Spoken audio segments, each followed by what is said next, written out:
안녕하십니까? 러빙타임 새벽을 여는 예수 묵상 시간입니다. 오늘의 예수 묵상 범위는 에스겔 34장 17절로 31절까지의 말씀입니다. 오늘도 이 말씀 속에서 하루를 살아가는 데 필요한 영적인 힘을 얻게 되기를 간절히 소원합니다. 먼저 본문 말씀을 읽도록 하겠습니다. 주 여호와께서 이같이 말씀하셨느니라. 나의 양떼 너희여, 내가 양과 양 사이와 숫양과 수렴소 사이에서 심판하노라. 너희가 좋은 꼴을 먹는 것을 작은 일로 여기느냐? 어찌하여 남은 꼴을 발로 밟았느냐? 너희가 맑은 물을 마시는 것을 작은 일로 여기느냐? 어찌하여 남은 물을 발로 더럽혔느냐? 나의 양은 너희 발로 밟은 것을 먹으며 너희 발로 더럽힌 것을 마시는도다 하셨느니라. 그러므로 주 여호와께서 그들에게 이같이 말씀하시되 나 곧 내가 살찐 양과 파리한 양 사이에서 심판하리라. 너희가 옆구리와 어깨로 밀어뜨리고 모든 병든 자를 뿔로 받아 무리를 밖으로 흩어지게 하는도다. 그러므로 내가 내 양떼를 구원하여 그들로 다시는 노략거리가 되지 아니하게 하고 양과 양 사이에 심판하리라. 내가 한 목자를 그들 위에 세워 먹이게 하리니 그는 내 종 다윗이라. 그가 그들을 먹이고 그들의 목자가 될지라. 나 여호와는 그들의 하나님이 되고 내 종 다윗은 그들 중에 왕이 되리라. 나 여호와의 말이니라. 내가 또 그들과 화평의 언약을 맺고 악한 짐승을 그 땅에서 그치게 하리니 그들이 빈들에 평안히 거하며 숲을 가운데서 잘지라. 내가 그들에게 복을 내리고 내 산 사방에 복을 내리며 때를 따라 소낙비를 내리되 복된 소낙비를 내리리라. 그리한즉 밭의 나무가 열매를 맺으며 땅이 그 소산을 내리니 그들이 그 땅에서 평안할지라. 내가 그들의 멍에의 나무를 꺾고 그들을 종으로 삼은 자의 손에서 그들을 건져낸 후에 내가 여호와인 줄을 그들이 알겠고 그들이 다시는 이방의 노략거리가 되지 아니하며 땅의 짐승들에게 잡아먹히지도 아니하고 평안히 거주하리니 놀랄 사람이 없으리라. 내가 그들을 위하여 파종할 좋은 땅을 일으키리니 그들이 다시는 그 땅에서 기근으로 멸망하지 아니할지며 다시는 여러 나라의 수치를 받지 아니할지라. 그들이 내가 여호와 그들의 하나님이며 그들과 함께 있는 줄을 알고 그들 곧 이스라엘 족속이 내 백성인 줄 알리라. 주 여호와의 말씀이라.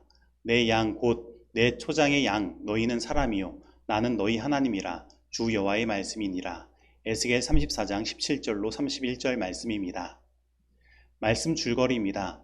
주 여호와께서 그분의 양떼인 유다 백성 가운데에서 말씀에 순종하지 않으며 자기 생각과 자기 이익만을 고집하는 살찐 양들을 골라내겠다는 심판을 선언하십니다.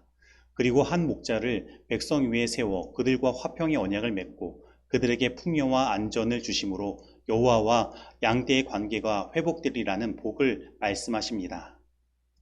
참 목자가 없음으로 인하여 양떼가 들짐승의 위협에 노출되고 흩어져 유리하게 되며 광야의 뜨거운 태양볕에 고통당하는 일들을 하나님께서 바라보시고 안타까워하십니다.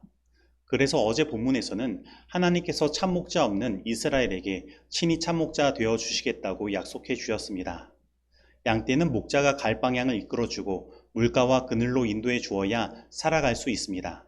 그런데 그러한 목자가 없는 양들은 방황할 수밖에 없는 것입니다. 더군다나 이스라엘의 예루살렘의 멸망 그리고 성전의 파괴는 그들의 성전 중심의 일상을 마비시켰습니다. 그들은 당장 무엇을 해야 할지 몰랐으며 혼란과 혼동 속에 빠지게 되었습니다. 이처럼 우리의 삶에도 선한 목자 되시고 참 목자 되시는 예수님께서 계시지 않는다면 우리는 방황할 수밖에 없고 늘 불안할 수밖에 없는 것입니다. 하지만 이러한 우리의 모습을 하나님께서는 다 아십니다. 그래서 우리에게 참 목자 되시는 예수님을 허락하신 것입니다. 예수님은 이 땅에서 소외당하고 고통당하는 자들에게 참된 안식과 쉼을 주시는 참된 목자가 되어 주시는 것입니다. 예수님은 배고픈 자에게 먹을 것을 주시며 목말라 하는 자들에게 물을 주시고 더 나아가 그들에게 생명의 떡이요 생수의 강인 자기 자신을 선물로 주시는 것입니다. 그러므로 예수님은 오늘 우리에게 주어진 선물인 것입니다.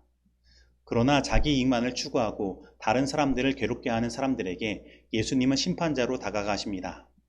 그들은 자기만 좋은 것을 먹을 줄 알고 다른 사람의 배고픔을 모릅니다. 그리고 그들은 자기의 목마름만 알고 다른 사람의 목마름을 모르는 것입니다. 그들은 내 뒷사람들이 음식이 모자라 밥을 먹지 못할지를 생각하지 않습니다.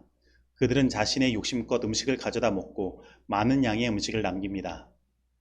그리고 그들은 내 뒷사람도 목이 말라 물이 필요하다는 것을 생각하지 않고 다른 사람이 먹어야 될 그 남은 물에 자신의 더위를 식히겠다고 손을 담그고 발을 담그는 것입니다. 그래서 그렇게 욕심 있는 양들은 살찐 양이 되지만 그렇지 못한 양들은 그저 파리한 양이 되어 힘이 없는 것입니다. 그러나 예수님은 이러한 자들 사이에서 심판하시고 그들을 나누실 것입니다. 예수님은 마태복음 25장에서도 이러한 말씀을 하셨습니다. 양은 그 오른편에 두시고 염소는 왼편에 두시겠다는 것입니다. 그리고 그들을 나누는 기준은 지극히 작은 자들, 연약한 자들을 어떻게 대했느냐가 되는 것입니다. 그러므로 우리는 오늘 다시 한번 나의 삶을 돌아보고 나의 삶에 나타난 나의 품성을 살펴보아야 합니다. 나는 나의 이익만을 추구하고 욕심을 부리고 있지는 않은지, 그리고 그로 인하여 상처를 받은 연약한 사람들은 없는지 말입니다. 혹 세상에서 소외되어 상처를 입은 경험이 있다면 오늘 이 시간 우리의 참된 목자 되시는 예수님을 바라보심으로 말미암아 참된 구원을 경험하고 다시는 우리에게 그러한 일을 경험치 않게 하시는 그 예수님의 따뜻한 사랑을 체험하게 되기를 바랍니다. 그리고 오늘 내 안에 이기심과 욕심이 발견되었다면 나의 모든 죄를 짊어지시고 십자가를 지신 예수님께 나아가 참된 회개를 경험하고 예수님의 그 사랑의 품성이 성령 하나님이 마음 가운데 거하는 경험을 통해 삶 가운데 온전히 드러나고 실천되게 되기를 소원합니다. 참된 목자이신 예수님께서 우리의 삶을 이끄실 때 우리의 삶에는 축복이 펼쳐집니다. 이기심과 욕심의 땅에서는 기근이 찾아오고 악한 들짐승의 공격을 받아 괴로웠지만 하나님을 참된 목자로 삼고 언약을 맺으면 악한 짐승이 그 땅에서 그치게 되고 그 광야와 같은 빈들에서도 평안이 거하며 숲을 가운데서 편히 잘 수 있게 되는 것입니다.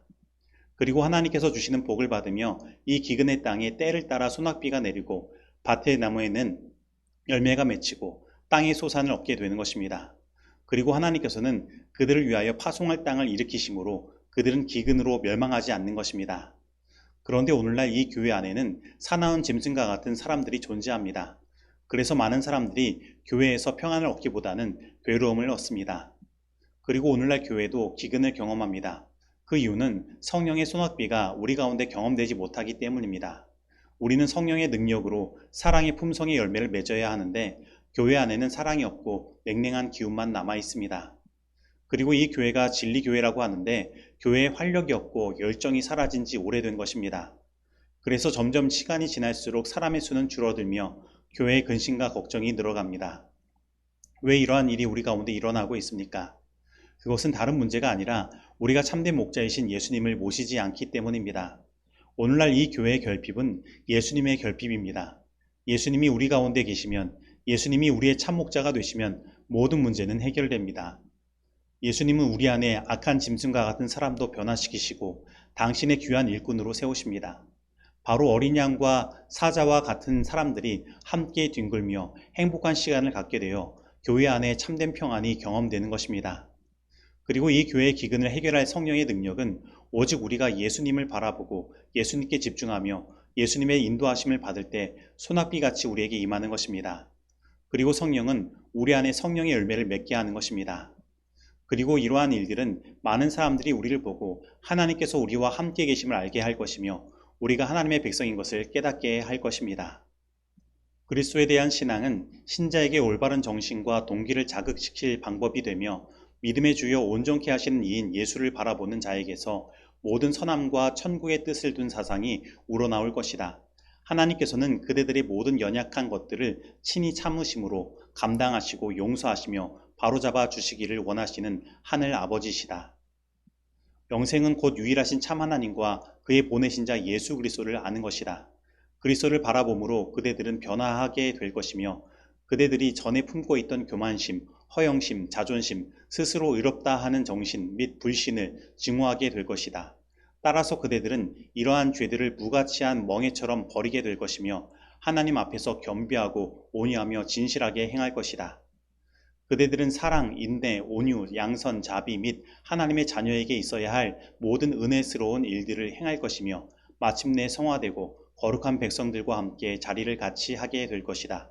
가려 뽑은 기별 1권 387에서 388페이지의 말씀입니다. 적용하도록 하겠습니다.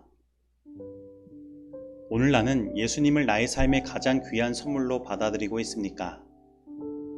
오늘 예수 그리스도를 통해 해결해야 할 나의 이기심과 욕심은 무엇입니까? 오늘 나는 우리가 오직 예수님을 의지하고 바라볼 때 성령이 소낙비같이 우리에게 임하고 우리 삶에 성령의 열매가 맺혀질 수 있음을 믿습니까? 오늘 이 말씀 속에서 내가 실천해야 할 것은 무엇입니까?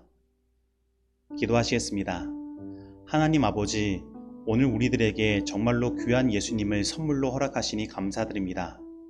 오늘 저희들 예수님을 우리 인생의 인도자로 삼고 따라가며 오직 예수님을 바라보고 의지하기를 원합니다.